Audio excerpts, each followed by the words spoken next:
বিসমিল্লাহির রহমানির রহিম আলহামদুলিল্লাহ ওয়াসসালাতু ওয়াসসালামু আলা রাসূলিল্লাহ আম্মা বা'দ। প্রশংসা মাত্রই সেই মহান আল্লাহ তাআলার জন্য, যিনি আমাদেরকে পৃথিবীর সবচেয়ে বড় নিয়ামত তথা নিয়ামতুল ইসলাম দ্বারা ধন্য করেছেন। আসুন আমরা সে রব্বুল আলামিনের দরবারে অবনত মস্তকে সবটুকু তাযীম মিশিয়ে কালিমাতুশ শুকর তথা কৃতজ্ঞতা বাণী উচ্চারণ করি। সকলে পড়ি আলহামদুলিল্লাহ। অতঃপর সালাত ও সালাম ও অবারিত শান্তির ধারা বর্ষিত হোক প্রাণপ্রিয় নবী মুহাম্মদ রাসূলুল্লাহ সাল্লাল্লাহু আলাইহি ওয়াসাল্লামের প্রতি। আসুন আমরা প্রিয় নবীর প্রতি হৃদয় নিংড়ানো ভালোবাসা সহকারে সালাত ও সালাম পেশ করি। সকলে পড়ি সাল্লাল্লাহু আলাইহি ওয়াসাল্লাম। মুহতারাম মুআজ্জাজ প্রাণপ্রিয় উপস্থিতি, আমাদের সাথী বন্ধুগণ, আমরা দ্বীনের স্তর নিয়ে আলোচনা শুরু করেছিলাম। ইতিপূর্বে আমরা জেনেছি যে দ্বীনের স্তর হচ্ছে তিনটি। প্রথম হচ্ছে ইসলাম, দ্বিতীয় স্তর হচ্ছে ঈমান, তৃতীয় হচ্ছে ইহসান। প্রথম স্তরে যে ব্যক্তি পৌঁছেছে অর্থাৎ ইসলাম গ্রহণ করেছে সে হচ্ছে মুসলিম, আর দ্বিতীয় স্তরে যে পৌঁছেছে সে হচ্ছে মুমিন, আর তৃতীয় স্তরে যে পৌঁছেছে সে হচ্ছে মুহসিন। ইসলাম হচ্ছে একেবারে ফার্স্ট স্টেজ, প্রথম ধাপ, আর ইহসান হচ্ছে লাস্ট স্টেজ বা সর্বোচ্চ ধাপ। তো একজন মানুষ ইসলামে দাখিল হলে মূলত সে বাহ্যিক কিছু কার্যক্রম শুরু করলো। ঈমানের স্তরটা তার থেকে আরো গভীর, মানে বিশ্বাসের জিনিসটা আরো গভীর। আর ইহসান, যেটা আমরা সামনে আলোচনা করব ইনশাআল্লাহ, এটা এর থেকে উচ্চতর। আমরা গত ক্লাসে ইসলাম নিয়ে আলোচনা করেছিলাম যে ইসলাম শব্দের শাব্দিক অর্থ কি এবং পারিভাষিক অর্থ কি। পাশাপাশি আলোচনা করেছিলাম ইসলামের রোকন বা খুঁটি কয়টি এবং কি কি, সেগুলো দলিল সহকারে আমরা জেনেছি। তো প্রিয় বন্ধু, আমরা জেনেছি ইসলাম শব্দের শাব্দিক অর্থ হচ্ছে আল ইসতিসলাম বা আত্মসমর্পণ করা, আর পরিভাষায় ইসলাম বলা হয় আল ইসতিসলামু লিল্লাহি বিত-তাওহীদ ওয়াল ইনকিয়াদু লাহু বিত-তাআহ ওয়াল বারাআতু মিনাশ শিরকি ওয়া আহলিহি। এটার অর্থ হলো আল্লাহ সুবহানাহু ওয়া তাআলার তাওহীদ বা একত্ববাদের স্বীকৃতির পাশাপাশি আনুগত্যের মাধ্যমে তার নিকটে আত্মসমর্পণ করা এবং শিরিক থেকে এবং শিরিকপন্থীদের থেকে নিজেকে মুক্ত ঘোষণা করা।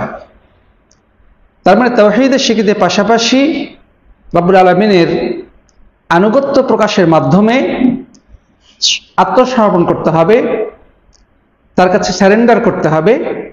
পাশাপাশি তাওহীদের যে বিপরীত দিক সেটা হচ্ছে শিরিক, শিরিক এবং শিরিকপন্থীদের থেকে, যারা শিরকে লিপ্ত, তাদের থেকে নিজেকে সম্পূর্ণ সম্পর্কহীনতার ঘোষণা দিতে হবে বা তাদের সাথে সম্পর্ক ছেদ করতে হবে। তো এটার নাম হচ্ছে ইসলাম। আর আমরা জেনেছি যে ইসলামের খুঁটি হচ্ছে পাঁচটি। সে পাঁচটি খুঁটি কে বলতে পারবেন? জি বলেন, পুরোটা বলেন, পুরোটা বলেন। শাহাদা, পুরো কালমা শাহাদাটা পুরোটাই বলেন, বাংলা বলেন। হ্যাঁ, এই কথাটা বাংলাটা কি বলেন? এই কথা সাক্ষ্য দেওয়া যে আল্লাহ ছাড়া সত্য কোনো উপাস্য নেই এবং মুহাম্মদ সাল্লাল্লাহু আলাইহি সাল্লাম আল্লাহর রাসূল। এই কথার সাক্ষ্য প্রদান করা যে আল্লাহ ছাড়া সত্য কোনো উপাস্য নেই এবং মুহাম্মদ সাল্লাল্লাহু আলাইহি সাল্লাম আল্লাহর রাসূল। হ্যাঁ, 2 নম্বর ইকামুস সালাহ বা সালাত কায়েম করা বা নামাজ পড়া। 3 নম্বর ইতাউজ যাকাত বা যাকাত প্রদান করা। 4 নম্বর সাওম রমাদান বা রমজান মাসে রোজা রাখা। 5 নম্বর হজ্জুল বাইতি মান ইসতাতা ইলাইহি সাবিলা, মক্কায় যাওয়ার মতো যাদের সামর্থ্য আছে, শারীরিক এবং আর্থিক শক্তি রয়েছে, তাদের জন্য মক্কায় গিয়ে কি করা? হজ সম্পাদন করা। এগুলো হচ্ছে ইসলামের রোকন বা খুঁটি। এখানে একটা জিনিস লক্ষণীয়, সেটা হচ্ছে এগুলো সবগুলোই কিন্তু বাহ্যিক কার্যক্রম, সবগুলোই বাহ্যিক কার্যক্রম। আপনি যখন শাহাদা বাণী উচ্চারণ করবেন তখন আপনার কথা মানুষে শুনতে পাবে, বা আপনার আওয়াজ বাইরে বের হবে, কারণ এটার নাম স্বীকৃতি প্রদান। মুখে আপনি এটা উচ্চারণ করতেছেন, তাই না? আবার নামাজ পড়লে, রোজা রাখলে, জাকাত দিলে, হজ করলে এগুলো মানুষ দেখতে পাবে। এগুলো বাহ্যিক একটা অবস্থা, মানে দৃষ্টিগোচর হয়, এটা বাহ্যিক কার্যক্রম। এই জন্যে ইসলাম গ্রহণ মানে সে ইসলামের যে বাহ্যিক কার্যক্রম সেগুলো সে শুরু করলো, কিন্তু তার ভিতরের অবস্থা কে জানে? আল্লাহ তাআলা ছাড়া কেউ জানে না। যারা মুনাফিক তারাও কিন্তু ইসলামের বাহ্যিক কার্যক্রম সম্পাদন করত। যারা আদতে আল্লাহ এবং রাসূলকে বিশ্বাসই করে না তারাও কিন্তু নামাজে আসতো, তারাও মুখে লা ইলাহা ইল্লাল্লাহ বলতো, মুহাম্মদ রাসূলুল্লাহ বলতো, তারাও রমজান মাসে রোজাও রাখতো, হজও করতো, জাকাত দিত, মানে বাহ্যিক কার্যাবলী তারাও করত, কিন্তু তারা এগুলো করত স্বার্থের জন্যে। মুসলিমদের সাথে উঠা বসা করত এবং বিশেষ স্বার্থ হাসিলের জন্য তারা মানুষকে দেখানোর জন্য এগুলো করত, কারণ এগুলো বাহ্যিক কার্যক্রম, মানুষ দেখতে পাবে। এই জন্যে আমরা যেটা বলছিলাম যে ইসলাম মানে হচ্ছে বাহ্যিক কার্যক্রমের নাম। বাহ্যিক কার্যক্রমগুলো যখন আপনি সরাসরি করবেন তো সেটা হচ্ছে একজন মুসলিমের কাজ, কিন্তু এর থেকে আরো গভীর যে বিষয় সেটি হচ্ছে ঈমান। এই জন্যে দ্বীনের স্তর হচ্ছে, প্রথম স্তর হচ্ছে ইসলাম, এর পরবর্তী মানে এর থেকে উচ্চ স্তর হচ্ছে ঈমান, আর সেটি হচ্ছে আরো গভীরতম বিষয় যেটা আল্লাহ ছাড়া আর কেউ জানেন না।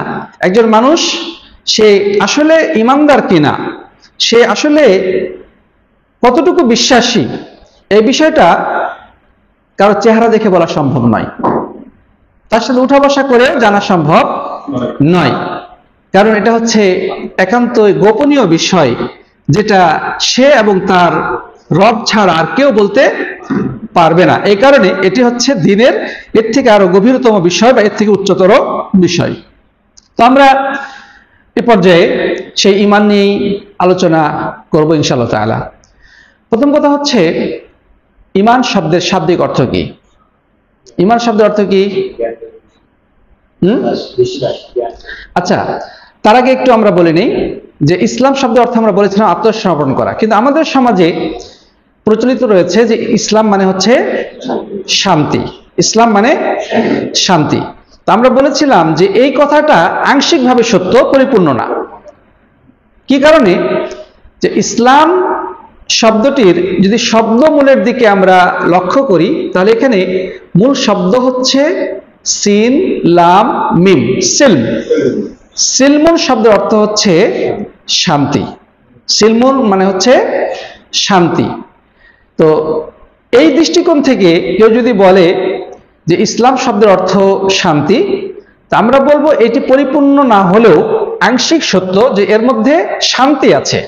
অর্থাৎ যে ব্যক্তি আল্লাহর কাছে আত্মসমর্পণ করবে, তার চিন্তা চেতনা, তার শারীরিক এবং মানসিক সবকিছু যখন সে শুধুমাত্র আল্লাহর সামনে সমর্পণ করে দিবে, আত্মসমর্পণ করে সারেন্ডার করবে, তখন এর ফলস্বরূপ সে শান্তি লাভ করবে। সে শান্তিটা কি? সে মানসিকভাবে সে এক ধরনের প্রশান্তি অনুভব করবে। কারণ রব্বুল আলামিনের কাছে যে ব্যক্তি সারেন্ডার করে দেয়, যে রব্বুল আলামিনের কাছে আত্মসমর্পণ করে, সে হৃদয়ের গহীনে এক ধরনের অভাবনীয় প্রশান্তি অনুভব করতে থাকে। তার মানসিক প্রশান্তি সে অর্জন করতে সক্ষম হয়। পাশাপাশি মৃত্যুর পরবর্তী যে জীবন, অর্থাৎ আখিরাতের জীবন, কবর থেকে শুরু করে যে জীবনটি রয়েছে, সেই জীবনে সে শান্তি অর্জন করবে। কি থেকে? আল্লাহর আযাব গজব থেকে, আল্লাহর শাস্তি থেকে সে নিজেকে রক্ষা করতে সক্ষম হবে, এর মাধ্যমে সে শান্তি অর্জন করতে পারবে। এটি হচ্ছে মানে ইসলাম মানে শান্তি। এই শান্তির অর্থটা হচ্ছে এটা, মানসিক শান্তি এবং মৃত্যুর পরবর্তী জীবনে শান্তি। আরেকটা শান্তির অর্থ আছে, সেটা হচ্ছে হাদিসে আসছে, রাসূল করিম সাল্লাল্লাহু আলাইহি ওয়াসাল্লাম বলেছেন, আসলিম তাসলাম, তুমি ইসলাম গ্রহণ করো, তুমি নিরাপত্তা পাবে। ইসলাম গ্রহণ করো, তুমি নিরাপত্তা পাবে। এই কথাটার অর্থটা কি?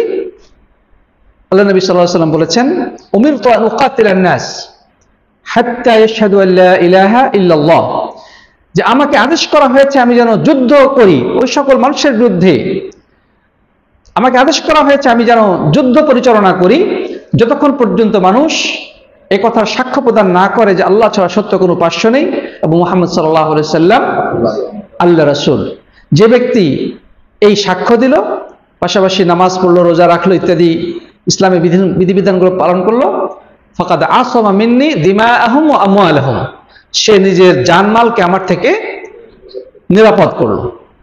তার মানে যদি ইসলাম গ্রহণ করে তাহলে তার জানমালের নিরাপত্তা ইসলাম দিয়েছে, আর যদি ইসলাম গ্রহণ না করে তাহলে সে নিরাপত্তা পাবে না, তার বিরুদ্ধে যুদ্ধ পরিচালিত হবে।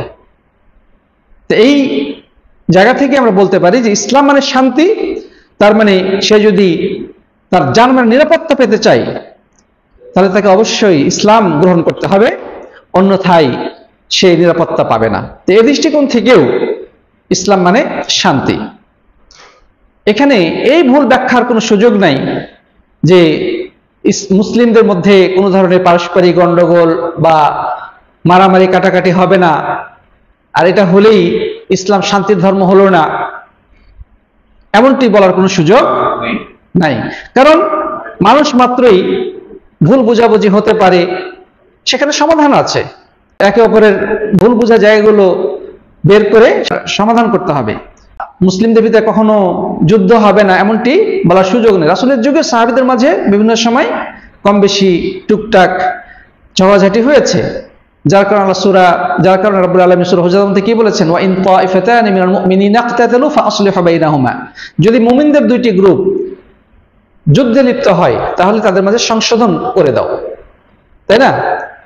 তারপর আল্লাহ তাআলা আরো বলছেন, ইন্নামাল মুমিনুনা ইখওয়া ফাআসলিহু বাইনা আখাওয়াইকুম ওয়াত্তাকুল্লাহ, যে নিশ্চয় ঈমানদারগণ হচ্ছে ভাই ভাই, তো ভাই ভাইয়ের মধ্যে কোনো সমস্যা হলে তোমরা সংশোধন করে দাও। তাহলে দুই ভাইয়ের মধ্যেও গন্ডগোল হতে পারে, ভুল বুঝাবুঝি হতে পারে, ঝগড়াঝাটি হতে পারে। ঝগড়াঝাটি হলেই, মারামারি হলেই এ কথা বলার সুযোগ না যে ইসলাম শান্তি ধর্ম না, না, এটা সম্পূর্ণ ভুল ধারণা। যারা এ কথা বলে তাদের মধ্যে ঝগড়া হয় না? যারা ইসলামের দোষারোপ করে তাদের মধ্যে ভুল বুঝাবুঝি হয় না? তো মানুষ যেখানে আছে সেখানে ভুল বুঝাবুঝি হওয়ার সম্ভাবনা আছে, তবে এর সমাধান হচ্ছে দুইজনের মাঝে মীমাংসা করে দেওয়া। যাই হোক, তা আশা করি আমরা শান্তি, ইসলাম মানে শান্তি, এ কথাটা বলার যথার্থ কতটুকু এবং এটা দ্বারা কি উদ্দেশ্য আশা করি বুঝতে পেরেছি। আল্লাহু আ'লাম। তো যাই হোক, এবার আমরা আসি প্রিয় বন্ধুগণ, ঈমান। ঈমান শব্দের শাব্দিক অর্থ কি? আমরা যেটা বলে থাকি আল ঈমান ওয়া তাসদীক। ঈমান মানে হচ্ছে বিশ্বাস। ঈমান শব্দের অর্থ কি বলি? বিশ্বাস করি। কিন্তু এই অর্থটা পরিপূর্ণ না। পরিপূর্ণ অর্থটা কি হবে? যে না, ওটাতে পারিভাষিক অর্থ। শাব্দিক অর্থে আমরা আসতেছি যে আমরা বলি ঈমান শব্দের অর্থ হচ্ছে বিশ্বাস। আল ঈমান ওয়া তাসদীক, ঈমান মানে বিশ্বাস। কিন্তু আরেকটু গভীরভাবে এটার শাব্দিক অর্থ বিশ্লেষণ করে আলেমগণ যেটা বলেছেন সেটা হচ্ছে যে আল ঈমান হুয়া তাসদীক আল মুযইনু বিল ইকরার, মানে ঈমান শব্দের অর্থ হচ্ছে অন্তরে বিশ্বাসের সাথে মুখে স্বীকৃতি প্রদান। মানে এটা শাব্দিক অর্থই, মানে এমন বিশ্বাস শুধু মনের মধ্যে সীমাবদ্ধ নয়, সেই বিশ্বাসটাকে মুখে উচ্চারণ করা, এটা সমন্বিত নাম হচ্ছে ঈমান। এটা শাব্দিক দৃষ্টিকোণ থেকে। আমি কি বিষয়টা বুঝাতে পেরেছি? আমরা যেটা জানতাম বা অধিকাংশ মানুষ যেটা বলে থাকেন যে ঈমান শব্দের অর্থ হচ্ছে বিশ্বাস, আত-তাসদীক, কিন্তু এটা পরিপূর্ণ সঠিক নয়। সঠিক হচ্ছে আত-তাসদীক আল মুযইনু বিল ইকরার, মানে এমন বিশ্বাস যেটা মুখে স্বীকৃতির সাথে দেওয়া হয়। মানে মুখের স্বীকৃতির সাথে যে বিশ্বাসটা পোষণ করা হয় সেটার নামই হচ্ছে ঈমান। এটা শাব্দিক দৃষ্টিকোণ থেকে। আর পরিভাষায় ঈমান কাকে বলে? পরিভাষায় ঈমান বলা হয় আত-তাসদীকু বিল জানান ওয়াল ইকরারু বিল লিসান ওয়াল আমাল বিল আরকান ইয়াজিদু বিতাআতির রহমান ওয়া ইয়ানকুসু বিত্তিবা'আশ শাইতান। যে ঈমান বলা হয় অন্তরে বিশ্বাসের পাশাপাশি মুখে স্বীকৃতি প্রদান এবং কর্মে বাস্তবায়ন। আমরা তিনটা জিনিস পাচ্ছি এখানে। অন্তরে বিশ্বাস পোষণ করতে হবে, পাশাপাশি মুখে স্বীকৃতি প্রদান করতে হবে, তারপরে কাজের মাধ্যমে সেটার বাস্তবায়ন ঘটাতে হবে। কেউ যদি শুধু মনে মনে বিশ্বাস রাখে, মুখে স্বীকৃতি প্রদান না করে, তাহলে তাকে ঈমানদার বলা যাবে না।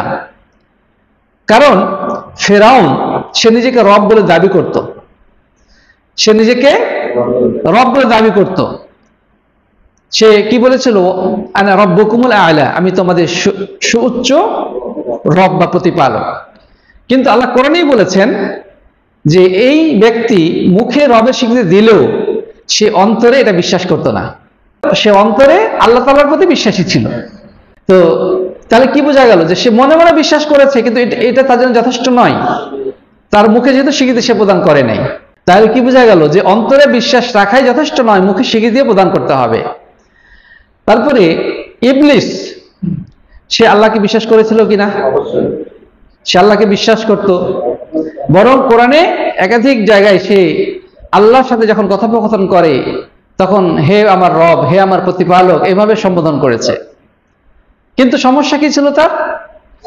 সে অন্তরে বিশ্বাসও করত, মুখে স্বীকৃতিও দিয়েছিল, কিন্তু আল্লাহর আদেশকে লঙ্ঘন করেছিল, অর্থাৎ কর্মে বাস্তবায়ন করেনি। যার কারণে সে বিতাড়িত শয়তান, সে জাহান্নামী, কাফের।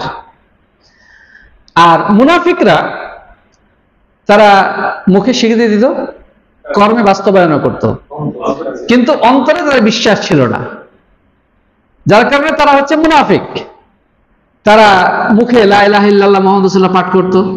আল্লাহ তাআলা সূরা মুনাফিকুর মধ্যে বলেছেন, ইযা জাআকাল মুনাফিকুনা ক্বালু নাশহাদু ইন্নাকা রাসূলুল্লাহ আল্লাহু ইয়ালামু ইন্নাকা রাসূলুহু আল্লাহু ইয়াশহাদু ইন্নাল মুনাফিকিনা লাকাযিবুন। আল্লাহ তাআলা তাদের গোমর ফাঁস করে দিয়েছেন। আল্লাহ তাআলা বলছেন যে হে নবী, আপনার কাছে যখন মুনাফিকরা আসে তখন তারা বলে আমরা সাক্ষ্য দিচ্ছি যে আপনি আল্লাহর রাসূল। আল্লাহ জবাব বলছেন, আল্লাহ খুব ভালো করেই জানেন যে আপনি আল্লাহর রাসূল। আল্লাহু ইয়াশহাদু ইন্নাল মুনাফিকিনা লাকাযিবুন। আর আল্লাহ সাক্ষ্য দিচ্ছেন যে এই মুনাফিকরা হচ্ছে মিথ্যাবাদী। ওরা নবীর কাছে সাক্ষ্য দিত, আল্লাহকে, আল্লাহ রাসূলকে রাসূল হিসেবে তারা বিশ্বাস করি, কিন্তু আল্লাহ সাক্ষী দিচ্ছে যে এরা হচ্ছে মিথ্যাবাদী। প্রিয় ভাইয়েরা আমার, তাহলে কি বুঝতে পারলাম? যে এরা মুখে স্বীকৃতিও দিত এবং মসজিদেও আসতো, যুদ্ধেও যেত, তারে বাহ্যিক কার্যক্রমও মোটামুটি মুসলিমদের মতোই, কিন্তু সমস্যা কি ছিল? তাদের অন্তরে আল্লাহর প্রতি ঈমান ছিল না।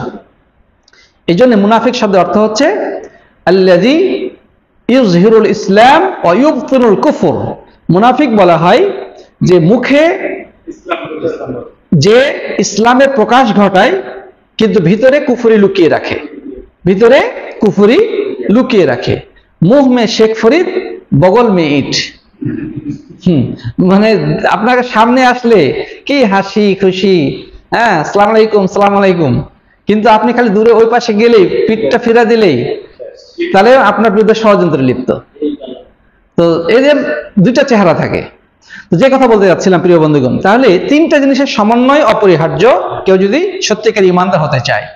অন্তরে নির্ভেজাল বিশ্বাস, মুখে অকুণ্ঠ স্বীকৃতি এবং কর্মে শর্তহীন বাস্তবায়ন। এই তিনটি জিনিসের সমন্বয় না ঘটলে তাকে ঈমানদার বলা যাবে না। প্রিয় বন্ধুগণ, এখন আমরা যেটা বলবো যে এই ঈমানের খুঁটি বা রোকন কয়টি? যেভাবে আমরা ইতিপূর্বে জেনেছি ইসলামের রোকন হচ্ছে 5টি, এই ক্ষেত্রে ঈমানের রোকন হচ্ছে 6টি। সে 6টি কি কি? যেটা আমরা ছোটকালেই মুখস্থ করে থাকতে পারি, অধিকাংশ মানুষের হয়তো মুখস্থ আছে। আমানতু বিল্লাহি ওয়া মালাইকাতিহি ওয়া কুতুবিহি ওয়া রুসুলিহি ওয়াল ইয়াউমিল আখির ওয়াল কদরি খাইরিহি ওয়া শাররিহি ওয়াল বা'সি বাদাল মাউত মুখস্থ করেছেন অনেকে। আমরা বলছি ওটা বিষয়ে, হ্যাঁ ওটা তো বলছি। তো সেটার অর্থটা আমরা জেনে নিই যে আমানতু বিল্লাহ, আমি ঈমান আনলাম আল্লাহর প্রতি, ওয়া মালাইকাতিহি, তার ফেরেশতা মণ্ডলীর প্রতি, ওয়া কুতুবিহি, তার কিতাবসমূহের প্রতি, ওয়া রুসুলিহি, তার রসুলগণের প্রতি, ওয়াল ইয়াউমিল আখির, পরকালের প্রতি, ওয়াল কদরি খাইরিহি ওয়া শাররিহি, এবং ভাগ্যের ভালো বা মন্দের প্রতি। তো এই 6টি হচ্ছে ঈমানের রোকন বা খুঁটি। আরো অনেক কিছুই বিশ্বাসের বিষয় রয়েছে, কিন্তু এই সকল বিশ্বাস এই 6টার মধ্যেই গণ্য হবে বা এই 6টির অন্তর্ভুক্ত। যেমন আমাদের দেশে যেটা বলা হয়ে থাকে ওয়াল বা'সি বা'দাল মাউত, মৃত্যুর পরে পুনরুত্থানে বিশ্বাস, মৃত্যুর পরে পুনরুত্থানে বিশ্বাস। তার মানে তারা বলে ঈমানের রোকন হচ্ছে 7টি, কিন্তু এই যে মৃত্যুর পরে পুনরুত্থানে বিশ্বাস, এটা মূলত হাদিসে আসে নাই। এই আখিরাতে বিশ্বাসের মধ্যে এটা পরিগণিত। যখন একজন ব্যক্তি বলবে যে আমি আখিরাতে বিশ্বাস করি, তার মানেটা হলো যে মৃত্যুর পরবর্তী জিন্দেগিতে যা কিছু ঘটবে সবকিছুর আমরা বিশ্বাস করি। এর মধ্যে কি কি শামিল রয়েছে? মৃত্যুর পরবর্তীতে রয়েছে আলামুল বারজাখ বা কবরের জিন্দেগি, সেখানে হিসাব নিকাশ, কবরের ফিতনা, কবরের আযাব, এই সব কিছুর প্রতি বিশ্বাস স্থাপন করতে হবে। তারপরে কিয়ামতের দিন মানুষকে পুনরুত্থিত করা হবে, হ্যাঁ, কিয়ামতের দিন আবার সবাইকে উঠানো হবে, সেখানে হাসরের ময়দানে সবাইকে সমবেত করা হবে, সেখানে আল্লাহ তাআলার সামনে সবাইকে বিচারে কাঠগড়ায় প্রশ্নের মুখোমুখি হতে হবে, আমল নামা হিসাব হবে, হ্যাঁ, আমলকারী এবং আমল নাম উভয়কেই ওজন করা হবে, আমল নামা এবং আমলকারী উভয়কে কি করা হবে? ওজন করা হবে। তারপরে সেখানে আরো পুল সিরাত রয়েছে, হ্যাঁ, জান্নাত জাহান্নাম ইত্যাদি অনেক কিছুই এর শামিল। অর্থাৎ আখিরাতে বিশ্বাস স্থাপন করলে এই মৃত্যুর পরবর্তী জিন্দেগিতে যা কিছু রয়েছে সবই এর অন্তর্ভুক্ত বলেই গণ্য হবে। সুতরাং আলাদাভাবে ওয়াল বা'সি বা'দাল মাউত, মৃত্যুর পরে পুনরুত্থানে বিশ্বাস করে এই কথাটা আলাদাভাবে বলার কোনো প্রয়োজন নাই। প্রিয় ভাইরা আমার, তো এই যে ঈমানের এই যে 6টি রোকন আমরা শুনলাম, এগুলোর জন্য আবার এগুলোর প্রত্যেকটা পিছনে লম্বা ব্যাখ্যা রয়েছে। আমরা সেই ব্যাখ্যার দিকে যাব না। আমরা মৌলিকভাবে এই জিনিসগুলো সকলেই আমরা বোঝার চেষ্টা করব এবং পাশাপাশি চেষ্টা করব এইগুলোর ব্যাখ্যা সম্পর্কে জানার। আসলে এই ক্লাসের মধ্যে সবকিছু আলোচনা করা সম্ভব নয়। একটা কিতাব রয়েছে শেখ আব্দুল্লাহ আল কাফি রাহিমাহুল্লাহর অনুবাদকৃত, সেই কিতাবটার নাম কিতাবুল ঈমান।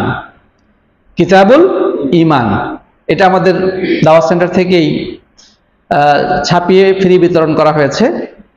সেটা মূলত লেখক হচ্ছে আল্লামা উসাইমিন রাহিমাহুল্লাহ। সেই কিতাবটার মধ্যে এই ঈমানের যে রোকনগুলো সেগুলো সবিস্তার আলোচনা করা হয়েছে। যদি সম্ভব হয় আপনারা কিতাবটা পড়বেন, ঠিক আছে কিনা। আর ফতোয়া আরকানুল ইসলাম যে কিতাবটা, এটাও আল্লামা উসাইমিন রাহিমাহুল্লাহ লেখা। এটা অনুবাদ করেছেন শেখ আব্দুল্লাহ আল কাফি রাহিমাহুল্লাহ এবং শেখ আব্দুল্লাহ শাহিদ মাদানী। তারা সমন্বিতভাবে এটি অনুবাদ করেছেন। এই বইটা যদি আপনি পড়েন তাহলে ইসলামের এবং ঈমানের রোকনগুলো বিস্তারিত আলোচনার পাশাপাশি এই সংক্রান্ত বিভিন্ন ধরনের প্রশ্নের উত্তর আপনারা সেখানে পাবেন। এই জন্য চেষ্টা করবেন বিশেষ করে ফতোয়া আরকানুল ইসলামের কিতাবটা পড়ার, আর যদি সম্ভব হয় সংগ্রহ করার, সেটা হচ্ছে কিতাবুল ঈমান, আল্লামা উসাইমিন রাহিমাহুল্লাহ লেখা, অনুবাদ করেছেন শেখ আব্দুল আল কাফি। ইন্টারনেটে হয়তো বা আপনারা পেয়ে যেতে পারেন ফ্রিতে পিডিএফ, আর আমার সাথে যোগাযোগ করলে আমি হয়তো বা সংগ্রহ করে দিতে পারবো ইনশাআল্লাহ তাআলা, আর হয়তো আমাদের স্টোরে থাকতেও পারে। আচ্ছা, তো এই প্রত্যেকটার ব্যাখ্যা রয়েছে। আল্লাহর প্রতি ঈমানদার কি উদ্দেশ্য? আল ঈমান বিরুবুবিয়্যাতিহি ওয়া উলুহিয়্যাতিহি ওয়া আসমাইহি ওয়া সিফাতিহি। আল্লাহ রুবুবিয়্যাতে বিশ্বাস, তার উলুহিয়্যাতে বিশ্বাস, তার নাম এবং গুণাবলীর প্রতি বিশ্বাস। তারপরে ফেরেশতা মণ্ডলীর মধ্যে ফেরেশতাদের সম্পর্কে অনেক কথা আমাদের জানার দরকার আছে। তারপরে আসমানি কিতাব সম্পর্কে অনেক তথ্য আমাদের জানার প্রয়োজন আছে। তাই না? নবী রাসূলদের সম্পর্কে অনেক কিছু জানার আছে, আখিরাতের ব্যাপারটা তো আরো ব্যাপক, অনেক কিছু জানার আছে, তাকদীরের যে ভালো মন্দ এই বিষয়ে আমাদের অনেক কিছু শেখার আছে, জানার আছে। এগুলো আমরা সেই কিতাবগুলো থেকে সংগ্রহ করার চেষ্টা করবো ইনশাআল্লাহ তাআলা। আল্লাহ তাআলা আমাদের সবাইকে এ সম্পর্কে আরো গভীর জ্ঞান অর্জন করার তৌফিক দান করুন, পড়ি আল্লাহুম্মা আমিন। তো প্রিয় বন্ধুগণ, এ পর্যায়ে আমরা এই 6টি ঈমানের রোকনের দলিল জানবো 2টি আয়াতের মাধ্যমে। 2টি আয়াত জানলেই এই 2টি আয়াতের মধ্যেই এই ঈমানের 6টি রোকনের দলিল পাওয়া যাবে। প্রথম দলিল হচ্ছে আল্লাহ তাআলা বলছেন, লাইসাল বিররা আন তুওয়াল্লু উজুহাকুম কিবালাল মাশরিক ওয়াল মাগরিব ওয়ালাকিন্নাল বিররা মান আমানা বিল্লাহি ওয়াল ইয়াউমিল আখির ওয়াল মালাইকাতি ওয়াল কিতাবি ওয়ান নাবিয়্যিন। শুধু পূর্ব পশ্চিম দিকে মুখ ঘোরানোর মধ্যে কোনো কল্যাণ নেই, বরং সৎকর্ম বা কল্যাণময় কাজ হলো যে ব্যক্তি ঈমান আনবে আল্লাহর প্রতি এবং পরকালের প্রতি, কিতাবের প্রতি এবং সমস্ত নবী রাসূলদের প্রতি, সকল নবী রাসূলের প্রতি। মানে প্রকৃত কল্যাণ হচ্ছে এগুলোর মধ্যে। তাহলে এখানে আমরা ঈমানের কয়টা রকম পাচ্ছি? আল্লাহর প্রতি, তারপরে ওয়াল ইয়াউমিল আখির, আখিরাতের প্রতি, তারপরে ওয়াল মালায়েকা মানে ফেরেশতা মণ্ডলীর প্রতি, ওয়াল কিতাব মানে আসমানি কিতাবের প্রতি, ওয়ান নাবিয়্যিন নবী রাসূলের প্রতি। তাহলে কয়টা হয়েছে এখানে? 5টা। তো আরেকটা বাকি। আরেকটা আয়াতের মাধ্যমে আমরা তাকদীরের দলিল পাবো, যেখানে আল্লাহ তাআলা বলেছেন যে ইন্না কুল্লা শাইইন খালাকনাহু বিকদর, নিশ্চয় আমি প্রত্যেকটি জিনিসকে সৃষ্টি করেছি তাকদীর সহকারে। মানে আল্লাহ রাব্বুল আলামিন এই সৃষ্টি জগতে এমন কোনো কিছু নাই যেটা তিনি তাকদীর তথা পরিমিতভাবে পরিকল্পিতভাবে সৃষ্টি না করেছেন। অর্থাৎ আল্লাহ তাআলা ছাড়া সবকিছুতে মাখলুকের অন্তর্ভুক্ত, তাই না? এমন কোনো কিছু নাই যেটা তিনি আগে থেকে নির্ধারণ করে রাখেননি যে তিনি কখন কি সৃষ্টি করবেন, এবং সবকিছু তিনি পরিমিতভাবে সুদৃঢ় প্ল্যান মাফিক তিনি সৃষ্টি করেছেন। এরকম না যে মানে অগোছালোভাবে হঠাৎ করে কোনো কিছু করে ফেলেছেন, না। আল্লাহ তাআলা এই মাখলুকাত সৃষ্টির 50,000 বছর আগেই সবকিছু তিনি নির্ধারণ করে রেখেছেন। সুবহানাল্লাহ, 50,000 বছর আগে তিনি সবকিছু কোথায় কখন কি ঘটবে একবারে পুঙ্খানুপুঙ্খ রূপে একেবারে সূক্ষ্মভাবে তিনি সবিস্তারে লিপিবদ্ধ করেছেন। এখানে এতটুকু ভাবনার কোনো সুযোগ নাই যে এটা মনে হয় আল্লাহ হঠাৎ করে ফেলেছেন, অথবা এটা মনে হয় প্ল্যানে ছিল না। নাউজুবিল্লাহ মিন যালিক। কথা বোঝা গেছে কিনা? প্রথম আয়াতটা হচ্ছে সূরা বাকারার 177 নম্বর আয়াত, আর দ্বিতীয় আয়াত যেটা সূরা কমারের 49 নম্বর আয়াত। তো যাই হোক প্রিয় বন্ধুগণ, আমরা যেটা জানলাম সেটি হচ্ছে যে রব্বুল আলামিন এই মাখলুকাতের যা কিছু রয়েছে সবকিছু তিনি পূর্ব পরিকল্পনার সাথে সুদৃঢ়ভাবে সবিস্তারে তিনি প্ল্যান মাফিক সৃষ্টি করেছে। এটার নামই হচ্ছে তাকদীর। অতএব আমাদের জীবনে ভালো হোক মন্দ হোক যা কিছু ঘটবে সবকিছুই তাকদীরের উপরে ভিত্তি করেই ঘটে থাকে, এটা বিশ্বাস রাখতে হবে। প্রিয় ভাইরা আমার, এই 6টি হচ্ছে ঈমানের খুঁটি বা রোকন। তো আমরা আজকে আর কথা লম্বা করব না। আজকে আমরা যে জিনিসটা জানলাম সেটা হচ্ছে ঈমান কাকে বলে। ঈমান শব্দের অর্থ হচ্ছে অন্তরে বিশ্বাসের পাশাপাশি মুখে স্বীকৃতি, এটা হচ্ছে শাব্দিক অর্থ। আর ইসলামের পরিভাষায় ঈমান বলা হয় অন্তরে বিশ্বাস, মুখে স্বীকৃতি এবং কাজে বাস্তবায়ন। এখানে আরেকটা শব্দ আলেমগণ উল্লেখ করেছে, সেটা হচ্ছে যে আল্লাহর আনুগত্য করলে ঈমান বৃদ্ধি পায়, আর শয়তান আনুগত্য করলে ঈমান কমে যায়। ঈমান বৃদ্ধি পায় এবং ঈমান কমে যায়। হাদিসে আসছে যে ঈমানু বিদ'উন ওয়া সাব'উনা শু'বা, ঈমানের 70টা অধিক শাখা রয়েছে। ঈমানের কয়টা শাখা রয়েছে? 70টা অধিক শাখা রয়েছে। আ'লাহা লা ইলাহা ইল্লাল্লাহ ওয়া আদনাহা ইমাতাতুল আযা আনিত তারিক। সর্বোচ্চ শাখা হচ্ছে লা ইলাহা ইল্লাল্লাহ, আর সর্বনিম্ন শাখা হচ্ছে রাস্তা থেকে কষ্টদায়ক জিনিস সরিয়ে ফেলা। ওয়াল হায়াউ শু'বাতুম মিনাল ঈমান, আর লজ্জা হচ্ছে ঈমানের একটা অংশ। তবে লজ্জা কি বাহ্যিকভাবে দেখা যায়? এটা ভিতরের জিনিস। তাতে বোঝা গেল কি যে ঈমানের কাজ কখনো বাহ্যিকভাবে দেখা যেতে পারে, যেমন রাস্তা থেকে কাঁটা সরিয়ে ফেলা, এটা বাহ্যিকভাবে দেখা যায়। আবার ইমানের কাজ যেটা বাহ্যিকভাবে কিছু দেখা যায় না, যেমন লজ্জাবোধ, এটাও ইমানের অংশ। এখান থেকে আলেমরা বলেছেন যে ইমান এটা ভিতর এবং বাহির উভয়টার সমন্বয়। অন্তরের ভিতরে কতগুলো বিষয় রয়েছে সেটা ইমানের সাথে সম্পৃক্ত, পাশাপাশি বাহ্যিক কিছু কাজেও ইমানের বহিঃপ্রকাশ। কথা বোঝা গেছে কিনা? তো বোঝা গেল ইমানের শাখা রয়েছে। সর্বোচ্চ শাখা হচ্ছে লা ইলাহা ইল্লাল্লাহ, সর্বনিম্ন শাখা হচ্ছে রাস্তা থেকে কোনো কিছু সরিয়ে ফেলা, হ্যাঁ, কষ্টদায়ক কোনো কিছু থাকলে সরিয়ে ফেলা। আচ্ছা, যারা এখন রাস্তায় বিভিন্ন ধরনের ব্যারিকেড সৃষ্টি করে আর অথবা হরতাল করে রাস্তা বন্ধ করে দেয়, অথবা রাস্তার মধ্যে নানা ধরনের মিছিল সমাবেশ করে জনগণের চলার রাস্তাকে ব্যাহত করে, তাদের ব্যাপারে কি বলবেন? দিন প্রতিষ্ঠার জন্য এগুলা করতেছে নাকি? দিন প্রতিষ্ঠার জন্য এটা হালাল হয়ে গেল। প্রিয় ভাইরা আমার, মোট কথা, কেন আপনারা যেটা করতেছে সেটা তো বাইরে থেকেও করা যায়। হ্যাঁ, তো এখন কথা হচ্ছে যারা এই রাস্তাঘাট বন্ধ করে মানুষকে কষ্ট দেয় তারা মূলত এই ইমান পরিপন্থী কাজ করে। রাসূল করিম সাল্লাল্লাহু আলাইহি ওয়াসাল্লাম বলছে রাস্তা থেকে কষ্টদায়ক জিনিস সরিয়ে ফেলা হচ্ছে ইমানের কাজ, আর তারা রাস্তাকে বন্ধ করে বলছে আমি ইমানের কাজ করতেছি। আল্লাহ যেন আমাদেরকে সঠিক বুঝ দান করেন। আল্লাহু আমিন। জাযাকুমুল্লাহু খাইরান। হাদা ওয়া সাল্লাল্লাহু আলা নবিনা মুহাম্মদ ওয়া আলা আলিহি ওয়া সাহবিহি আজমাইন। আসসালামু আলাইকুম ওয়া রাহমাতুল্লাহি ওয়া বারাকাতুহু। জি,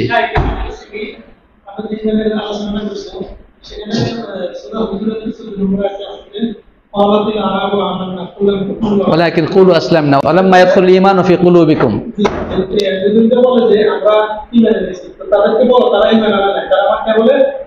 আমরা ইসলাম গ্রহণ করেছি,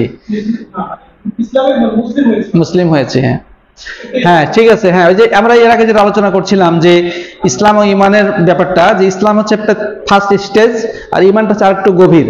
এই মর্মে আল্লাহ তাআলা সূরা হুজরাতের মধ্যে বলেছেন, ক্বালাতিল আরাবু আমান্না কুল লাম তুমিনু ওয়ালাকিন কুলু আসলামনা ওয়ালাম্মা ইয়াদখুলুল ঈমানু ফি কুলুবিকুম।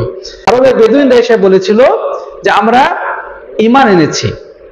আল্লাহ তাআলা জবাবে বললেন যে তোমরা বলিও না যে আমরা ঈমান এনেছি, তোমরা বলো যে আমরা ইসলাম গ্রহণ করেছি, আমরা মুসলিম হয়েছি। এখনো তোমাদের ভিতরে ঈমান প্রবেশ করেনি, এখন তোমাদের ভিতরে ঈমান প্রবেশ করেনি। অর্থাৎ তোমরা ইসলাম তোমরা গ্রহণ করেছো, ইসলামের বাহ্যিক কার্যক্রম করতেছো, ভালো, কিন্তু ঈমানের যে মূল বিষয় এখন তোমাদের ভিতরে সেভাবে প্রবেশ করেনি। অর্থাৎ তোমাদের আরেকটু সামনে যেতে হবে। বুঝা গেছে কিনা? তো আমরা এখান থেকে বুঝতে পারলাম যে ইসলামটা হচ্ছে দ্বীনের একদম প্রথম স্টেজ, আর ঈমানটা হচ্ছে আরেকটু গভীর, যেটা বিশ্বাসের সাথে সম্পর্কিত, আর ইসলাম হলো বাহ্যিক কার্যক্রমের সাথে সম্পর্কিত। জাযাকুমুল্লাহু খাইরান। আসসালামু আলাইকুম ওয়া রাহমাতুল্লাহ।